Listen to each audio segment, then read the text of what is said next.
ito ay isang mensahe sa huling henerasyon. At kung tatanungin ko kayong mga tao sa huling henerasyon kung gaano pa katagal ang ating ilalagi sa mundong ito, Mateo 24 verse 36 to 39, tungkol sa araw o oras ng aking pagbabalik, walang nakakalam nito, kahit ang mga anghel sa langit o ako mismo na anak ng Diyos. Ang Ama lang ang nakakalam nito. Kung ano ang mga ginawa ng mga tao noong kapanahunan ni Noe, ay ganoon din ang gagawin ng mga tao sa pagdating ko na anak ng tao. Ang passage na ito o scripture ay isang bagay na naggagrab ng aking atensyon, na tayo ay patungo na sa huling kapanahunan, ang pagdating ng anak ng tao, ang ating Panginoong Hesus. Dahil sa paglipas ng panahon, tayo ay papalapit naman sa pagdating ng ating Panginoong Hesus.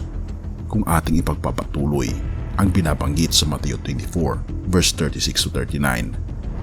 Sa verse 38, ng mga araw na iyon bago bumaha, ang mga tao ay nagsisikain, nagiinuman at nagsisipag-asawa hanggang sa araw na pumasok si Noe sa barko. Wala silang kaalam-alam sa mangyayari hanggang sa dumating ang baha at nalunod silang lahat. Ganyan din ang mangyayari sa pagdating ko na anak ng tao. Aking pag-naalala, napaka-normal na mga pangyayari ang mga nangyayari noon sa panahon ni Noe. At ito rin ang nakikita ko sa ating kapanahunan ngayon, na ang mga tao ay gumagawa ng mga normal na mga bagay, katulad na lamang ng pag-inom, pag-aasawa at mga bagay na tila baga wala ng katapusan, na hindi sumasagi sa kaisipan man lang ng tao na parating na ang ating Panginoong Diyos. Wala namang masama sa mga bagay na ito, ngunit nawawala ang ating atensyon sa totoong layunin natin sa mundong ito, ang ihanda ang ating mga sarili sa malapit ng pagdating ng ating Panginoong Diyos. Kaya nga pala mga kaibigan, kung nais nyo mag-donate sa ating channel, ay hinihikayat kita na sumali sa ating membership club, na kung saan mabe-benefit ka sa mga private chats, badges, gayon din makakatanggap ka ng ating free ebook na Steps to Christ. Ito ang isa sa mga pinakasikat na anti-stress na libro sa buong mundo ngayon. Salamat kaibigan sa inyong pagsuporta sa pag-join sa ating membership. At balik tayo sa ating topiko. Nung ako ay bata pa, ilang mga dekada ang nakaraan, binabanggit ng isang preacher na malapit nang dumating ang ating Panginoong Diyos. At ngayon ay nagkaedad na ako, ito pa rin ang aking naririnig. Ngunit ang pinagkaiba nito sa panahon na ako'y bata pa, ay ngayon nasisilayan natin ang mga pangyayari sa mundo na kakaiba, at nagtatransform ito sa mas delikado na kapanahunan, na ako'y lubos na naniniwala na ang henerasyon na ito ay ang henerasyon na dadatnan ng ating Panginoong Diyos.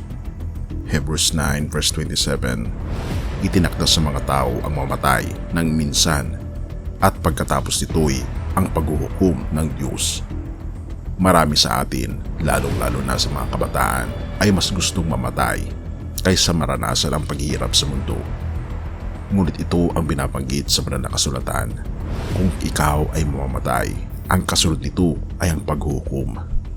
Kaya naman nais ng ating Panginoong Diyos na bago tayo mamatay ay handa natin ang ating mga sarili sa kanyang paghuhukom, dahil lahat ay huhukman ng ating Panginoon base sa kanyang ginawa, base sa kanyang mga layunin sa mundong ito. Kaya naman nais ng ating Panginoon na ipaalala sa atin na ang mga ine-enjoy nating katanyagan, ine-enjoy nating pananalapi, ang mga kalayawan na sobrang nagpapabulag sa atin, ay hilingin natin ito sa ating Panginoong Diyos, na makita natin ang tunay mong layunin, at ito ay may handa ang ating mga sarili sa malapit ng pagdating ng ating Panginoong Diyos. Dahil sa panahon ni Noe, sila ay naging bulag sa totoong nilang layunin sa mundong ito. Sila ay nasilaw sa katanyagan, kapangyarihan at mga kagustuhang laman sa mundong ibabaw. Ngunit sila ay napiligro nito. Hindi nila nakita ang kaligtasan. Hindi nila pinaniwalaan na totoo na magkakaroon ng baha, at sila ay napahamak. At ito ay nangyayari rin sa panahon natin ngayon na katulad ng binabanggit sa Mateo 24 verse 36 to 39. Na katulad sa panahon ni Noe, yun din ang nangyayari ngayon mga kaibigan. Ang mga tao ay pinapatigas nila ang kanilang mga puso at hindi pinaniniwalaan na darating ang paghuhukom. Nahuhukman ng ating Panginoon kung sino ang makakapunta sa langit at kung sino ang papunta sa impyerno. Na-enjoy natin ang mga bagay ng pananalapi, kapangyarihan at kagustuhang laman.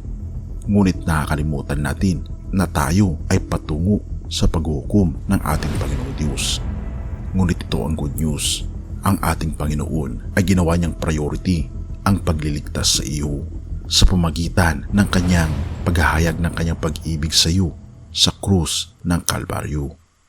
At ninanais niya na maging priority mo ang hanapin ang buhay na walang hanggan.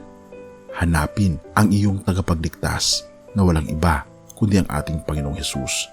Nais niya na magkaroon ng mas malalim na relasyon sa iyo at maniwala ka na siya lamang ang makapagpibigay ng buhay na walang hanggan.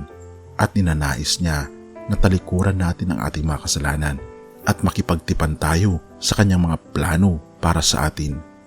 Humiling tayo sa ating Panginoong Diyos na i-direct ang ating mga mata, i-direct ang ating buhay patungo sa buhay na maghahayag ng kadakilaan ng ating Panginoong Hesus. Ituon mo ang iyong buhay. Ang mga baluktot mong gawain ay gawin mo ang tama at nawa ang kapangyarihan ng Banal na Espiritu ang maghari sa iyong puso mula ngayon at magpakailanpaman. Purihin ang ating Panginoong Diyos at salamat kaibigan sa iyong panonood.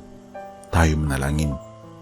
Ama naming banal, makapangyarihan naming Diyos, kami po'y lubos na nagpapasalamat sa pagpapaalala sa amin na ang aming buhay sa mundo ay pansamantala lamang at nais po namin humiling ng iyo pong kapangyarihan. Kapangyarihan upang umayaw sa mga kasalanan. Kapangyarihan upang ito'y totally na matalikuran po namin. Gabayan kami o aming Panginoong Diyos na ipaalala sa amin na kami ay nasa huling mga kapanahunan na at tulungan kami na maging straight ang aming buhay patungo sa langit na bayan. Tulungan kami Panginoon at patatagin ang aming pananampalataya sa inyo at patawarin po kami sa lahat ng aming pagkukulang at pagkakasala sa pangalan ng aming Panginoong Hesus. Amen.